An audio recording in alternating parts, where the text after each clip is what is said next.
Somo letu la leo liko katika kitabu cha waraka wa kwanza wa Yohana, mlango wa 5, mstari wa kwanza hadi wa 12. Ni waraka wa kwanza wa Yohana, mlango wa 5, mstari wa kwanza hadi wa 12. Inasema, kila mtu aaminie kwamba Yesu ni Kristo amezaliwa na Mungu. Na kila mtu ampendaye mwenye kuzaa ampenda hata yeye aliyezaliwa na yeye. Katika hili twajua kwamba twawapenda watoto wa Mungu, tumpendapo Mungu na kuzishika amri zake. Kwa maana huku ndiko kumpenda Mungu, kwamba tuzishike amri zake, wala amri zake si nzito. Kwa maana kila kitu kilichozaliwa na Mungu huushinda ulimwengu, na huku ndiko kushinda kuushindako ulimwengu, hiyo imani yetu. Mwenye kuushinda ulimwengu ni nani, isipokuwa ni yeye aaminie ya kwamba Yesu ni mwana wa Mungu? Huyu ndiye aliyekuja kwa maji na damu, Yesu Kristo. Si katika maji tu, bali katika maji na katika damu. Naye Roho ndiye ashuhudiaye, kwa sababu Roho ndiye kweli. Kwa maana wako watatu washuhudiao mbinguni, Baba na Neno na Roho Mtakatifu, na watatu hawa ni umoja. Kisha wako watatu washuhudiao duniani, Roho na maji na damu, na watatu hawa hupatana kwa habari moja. Tukiupokea ushuhuda wa wanadamu, ushuhuda wa Mungu ni mkuu zaidi. Kwa maana ushuhuda wa Mungu ndio huu, kwamba amemshuhudia mwanawe. Yeye amwaminie mwana wa Mungu anao huo ushuhuda ndani yake. Asiyemwamini Mungu amemfanya kuwa mwongo, na kwa kuwa hakuuamini huo ushuhuda ambao Mungu amemshuhudia mwanawe. Na huu ndio ushuhuda, ya kwamba Mungu alitupa uzima wa milele, na uzima huu umo katika mwanawe. Yeye aliye na mwana anao huo uzima. Asiye naye mwana wa Mungu hana huo uzima. Na hilo ndilo neno la Mungu.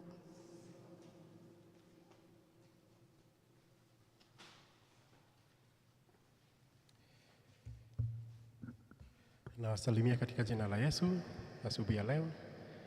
Jina langu ni Titus Mboro na Yesu ni mwokozi wa maisha yangu.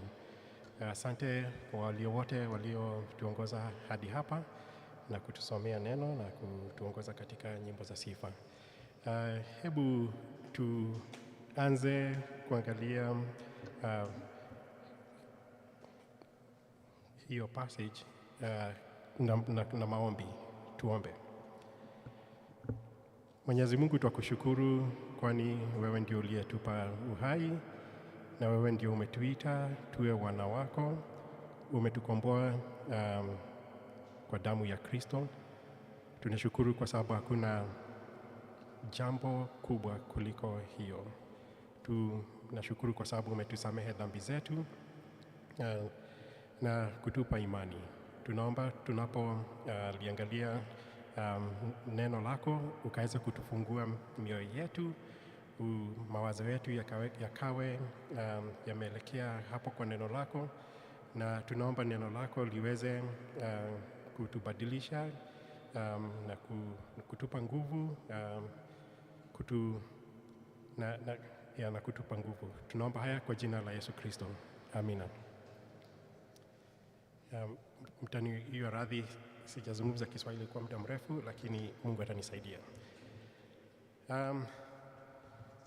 Tuanze. Tunaangalia hili swala la kujua alama za kuwa sisi ni wana wa Mungu. Hizo ndio tutakuwa tukiziangazia asubuhi ya leo. Kulingana na hilo somo tumesomewa Yohana wa kwanza 5 mstari wa kwanza hadi 12. Hili andiko linatufunza kwa uwazi ni nini maana ya kuwa mtoto wa Mungu.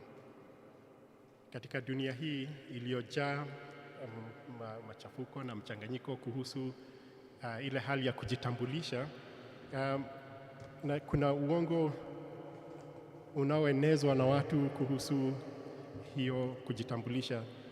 Neno la Mungu linatupa mwanga kueleza waziwazi alama za walio wa Mungu.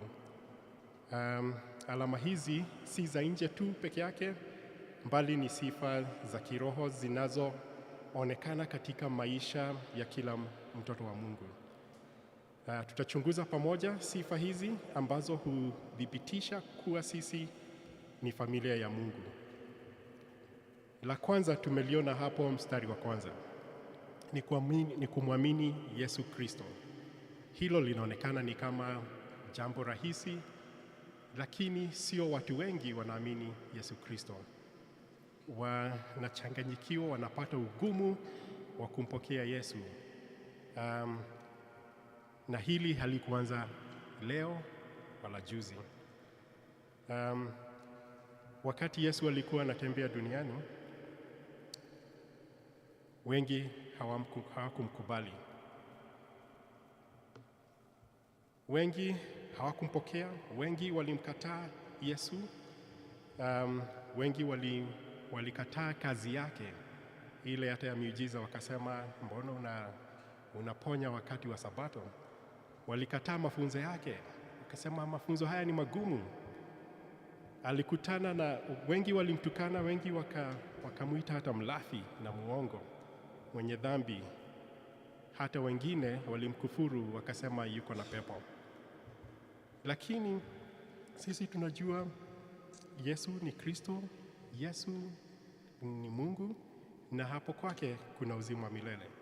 Yohana amesema kila mtu amwaminie kwamba Yesu ni Kristo, yani mti wa mafuta, amezaliwa na Mungu. Hiyo ndio alama ya kwanza na ya kimsingi. Hiyo ndio inatuanzisha katika maisha hii ya Ukristo. Hilo basi ndio jaribio la muhimu la kujua kama mtu ni mwana wa Mungu, kuamini Yesu ndiye Kristo. Alama hii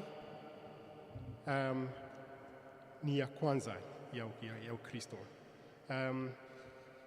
Na kuamini huku sio tu kidhana, sio kuamini tu Yesu alikuwa hapa kihistoria. Hata mapepo yanaamini na yanatetemeka. Kuamini kwetu kunafaa kuwa ni kwa uhusiano na kumjua kwa karibu, kwa kujua yeye ndio Mwokozi wetu. Isitoshe, tunafaa kuwa na mtazamo wa sahihi kuhusu Yesu. Wengi wana mitazamo tofauti kuhusu Kristo. Wanafikiria yeye basi alikuwa ni mwalimu tu kama wengine waliokuweko kwa historia. Lakini mtazamo wetu unafaa kuwa sahihi, unafaa kuwa ni kujua Yesu ni Mungu, hakuumbwa. Yeye ndio muumbaji, yeye ni Masihi, yeye ndio Mwokozi wetu. Yesu ni nafsi upili katika utatu.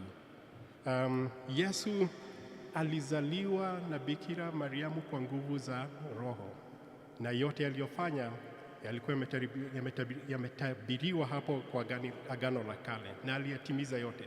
Alikufa msalabani na baada ya siku ya tatu akafufuka. Huo ndio mtazamo tunayo. Bila kushirikiana naye tunajua tumepotea milele.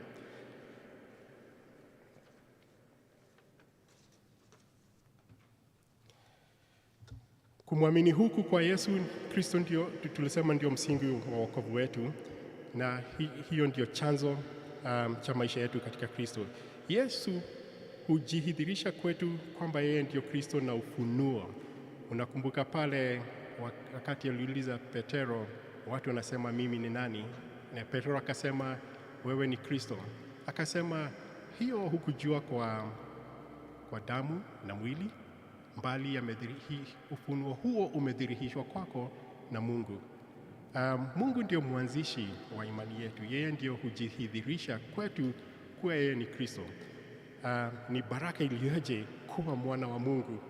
Basi ningependa kuwahimiza tuzidi kumwamini huyu Kristo, tukijua yeye ndio mwanzilishi wa imani yetu na ndiye atakayeitimiza.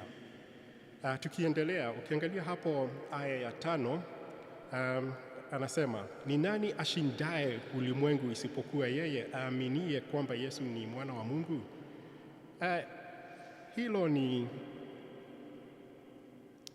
Hilo ni fungu la kutupatia nguvu, kwa maana tunajua huku kuamini kuwa Yesu ni Kristo kuna kutupatia nguvu na ushindi dhidi ya mifumo ya dunia, dhidi ya uongo wa shetani, dhidi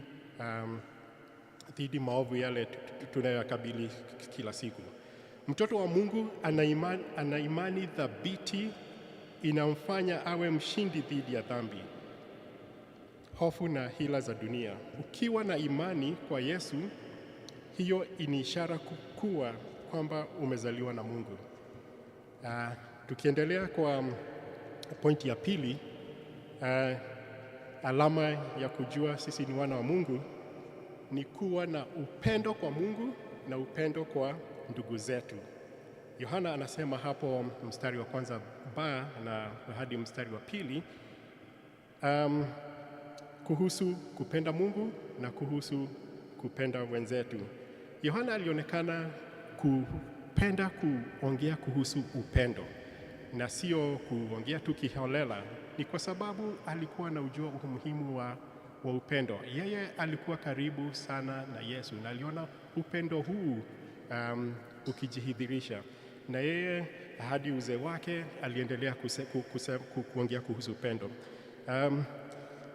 Ametumia neno upendo, kupendana mara 46, na kwa kitabu tu kina maneno kama 2100 hivi. Kwa hivyo hiyo ni kurudia kwingi, na sio kurudia tu kujaza kitabu. Hapana, ni kurudia kutuonyesha umuhimu huo wa kupendana. Alielewa kiwazi kwamba ampendaye Kristo ni mwenye kutii amri zake, na moja wapo hizo amri za Kristo ni kupenda jirani yako. Yesu alisema hivyo, watu wote watatambua kuwa ninyi mmekuwa na wanafunzi wangu mkiwa na upendo ninyi kwa nyinyi. Na kila mpendaye mzazi pia hupenda watoto wake. Kwa hivyo tumeambiwa tupende Mungu na tupende mandugu zetu.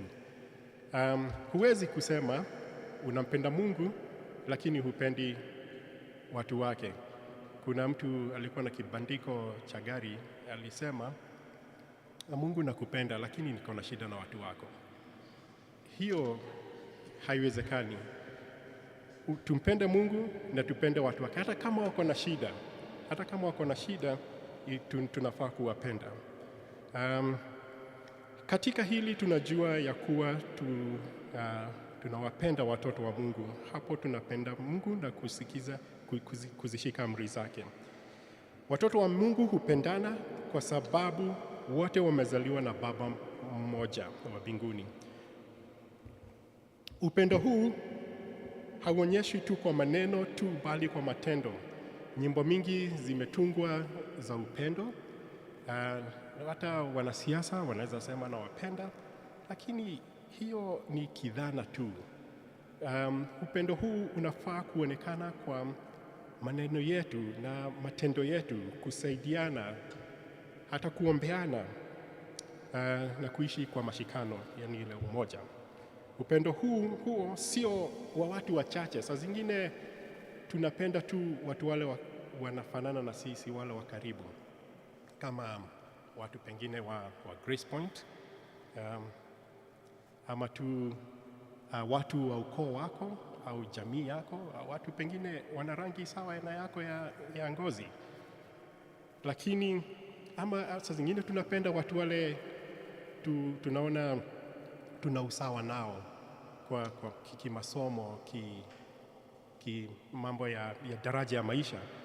Lakini hiyo sio vile Biblia inatufunza. Biblia inatufunza tupende yeyote yule ambaye ni ndugu yetu, awe yeyote, pasipo na mgawanyiko. Tukiangalia pointi ya 3, Yohana anatuambia mwenye alama ya kuwa mwana wa Mungu ni kutii amri za Mungu. Huwezi sema wewe unampenda Kristo lakini hufuati amri zake. Aya ya 3, maana kumpenda Mungu ni huku, kwamba tuzishike amri zake, wala amri zake sio nzito. Hiyo inanipa faraja na inafaa kukupatia faraja kwamba Yesu Kristo hatubebeshi mzigo mkubwa hatuwezi kubeba. Anasema, njooni kwangu nyinyi nyote mliolemewa na mzigo na nitawapa pumzisho. Mzigo wangu sio mgumu kubeba. Ndio hautakuja tu kustarehe, lakini zile amri anakuambia uzifuate, unaweza zibeba. Mzigo wake ni rahisi, na hatuambii tufanye chochote ile yeye mwenyewe hakufanya. Kama ni ubatizo, Yesu alibatizwa na anatuambia tubatizwe. Kama ni kumheshimu Mungu, yeye mwenyewe aliheshimu Mungu. So maana kumpenda Mungu ni huku, kwamba tuzishike amri zake, wala amri zake sio nzito. Mtoto wa Mungu huonyesha upendo wake kwa Baba kwa kuzitii amri zake. Utii huu hauonekani, hautokani na hofu, si kwa sababu ya kuogopa, mbali ni kwa upendo. Tukiwa na upendo kwa Yesu, tutaweza kumpenda, tutaweza kutii amri zake. Yakobo, yani yule Jacob, wakati yeye ndio alioa Rakeli, aliambiwa miaka 7 unifanyie kazi ndio upate Rakeli. Na kwake hiyo haikuwa ngumu kwa sababu alimpenda Rakeli. Pengine aliona ile ni kama wiki moja. Kwa hivyo tukiwa tumempenda Yesu, hatutaona ugumu wa kumfuata ya kutia amri zake, na yeye mwenyewe anatuwezesha kufuata hizo amri. Amri za Mungu hazimlemei mtoto wa Mungu kwa sababu roho yake mpya hupendezwa na mapenzi ya Mungu. Kumbuka, tumefanywa wapya kutoka ndani. Sisi sio tena watu wa kupingana na Mungu, bali sisi ni watu wanayeshiriki na Mungu na kazi zake. Ingawa tunaweza kuanguka mara kwa mara, mioyo yetu hutamani kupendeza Mungu na kurudi kwake kila tunapokosea. Pointi ya 4 na 6 ni ushindi dhidi ya dunia. Hiyo inaonekana pale aya ya 4 na 5. Kwa maana kila kitu kilichozaliwa na Mungu hushinda ulimwengu. Hiyo inafaa kututia nguvu sana kama Wakristo. Tumezaliwa na Mungu, tumefanywa wapya, kwa hivyo tuna ule uwezo wa kushinda mambo ya dunia na majaribu ya Shetani. Watoto wa Mungu ni washindi. Hawaendi kwa mitiririko ya dunia, bali wamesimama katika imani yao. Imani yao hufanya washinde tamaa za mwili, hofu za maisha na mashambulizi ya roho. Hii haimaanishi kwamba hawapati majaribu, la. Lakini maana ni kwamba hawashindwi na majaribu hayo kwa sababu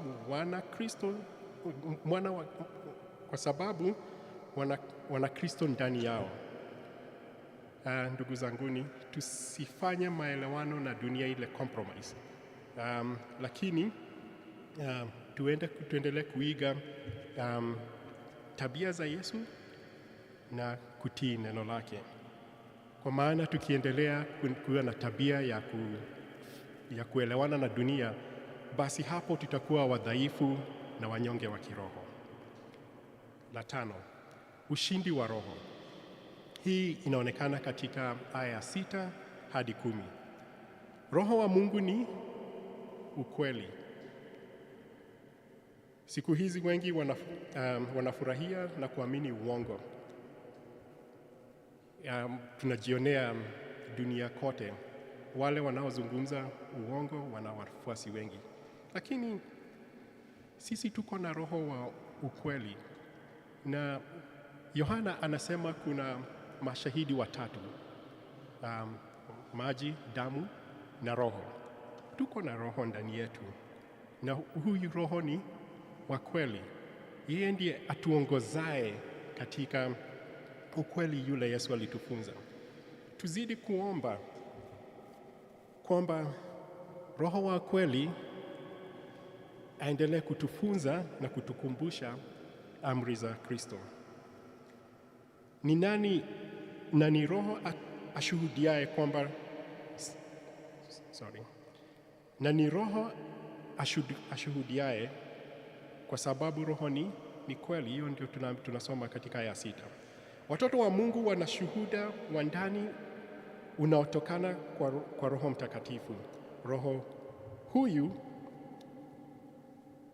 hutuhakikishia kuwa sisi ni wana wa Mungu, hutufariji na hutushawishi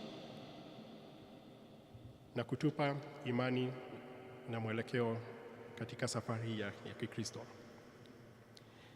Yeye amwaminiaye mwana wa Mungu anao ushuhuda huo ndani yake. Ushuhuda huu wa ndani ni thibitisho kwamba tumempokea mwana na tumezaliwa na Mungu. Nikija kwa ile pointi ya 6, tuna umiliki wa milele, wa uzima wa milele. Hapo akimalizia, Mtume Yohana alisema katika aya 11 na 12, na huu ndio ushuhuda kwamba Mungu alitupa uzima wa milele, na uzima huo umo katika mwanawe. Hiyo ni alama nyingine. Tuko na uzima wa milele kwa sababu tumemkubali Kristo. Unakumbuka pale tukianzia tulisema wengi hawakumkubali, lakini wale waliomkubali Yesu Kristo aliwafanya kuwa watoto wa Mungu, aliwapa uzima wa milele. Kwa hivyo huo uzima wa milele unaanzia hapa kwa kuamini Yesu Kristo. Tuna huo umiliki, hatuna taswishi kwamba tumeokolewa. Yeye aliye na mwana anao huo uzima. Hilo ni jambo la kutujenga na la kutujenga sana. Watoto wa Mungu sio watu wa kawaida, wana uzima wa milele, na sio baadaye tu, bali ni kuanzia sasa. Uzima huo umejaa amani, uko na matumaini na uhusiano wa moja kwa moja na Mungu. Hatuhitaji mtu mwingine kutupeleka mbele ya Mungu, kwa sababu tayari kwa kuamini kwa Yesu Kristo tuko na huo uhusiano na Mungu moja kwa moja, na tuna huo uzima wa milele. Kama una mwana, basi una uzima wa milele. Kama ulikuwa una tashwishi, hebu hili neno likupatie nguvu na likupatie hiyo assurance ile kwamba wewe ni mwana wa Mungu. Hili ndilo pendo kuu la mtoto wa Mungu. Tukienda kuhitimisha, ningependa tujikumbushe kwamba alama za mtoto wa Mungu kulingana na sehemu kifungo tulichosoma leo ni kuwa hazionekani kwa vitu vingine vyovyote kama vile mavazi au kama ibada, kuhudhuria ibada ama tu kwa kuongea kwa mdomo, bali zinaonekana katika maisha yetu kwa imani katika Kristo, kwa upendo wa kweli wa kumpenda Mungu na kutii amri zake, utii wa mwelekeo aliotupa Yesu Kristo, ushindi wa kiroho na ushuhuda wa ndani na uzima wa milele. Leo tujiulize kwa unyenyekevu, Je, alama hizi zinaonekana ndani yangu? Namwamini Kristo? Namtii Kristo, ama tu nasema nampenda lakini matendo yangu hayambatani na ukiri wangu? Kama hazionekani, kama zinaonekana, tushangilie Bwana na tuzidi kuzionyesha kwa matendo na maneno yetu. Lakini kama haziko, basi tunafaa tujiulize ni wapi nafaa kusahihisha. Kama hujamwamini Kristo, hiyo ndio step ya kwanza ya kuamini Kristo, ili uwe na uhusiano na yeye. Yafaa umpokee Bwana na utakuwa wa familia ya Mungu. Tutahitimisha hapo. Asanteni kwa kusikiza. Mungu abariki.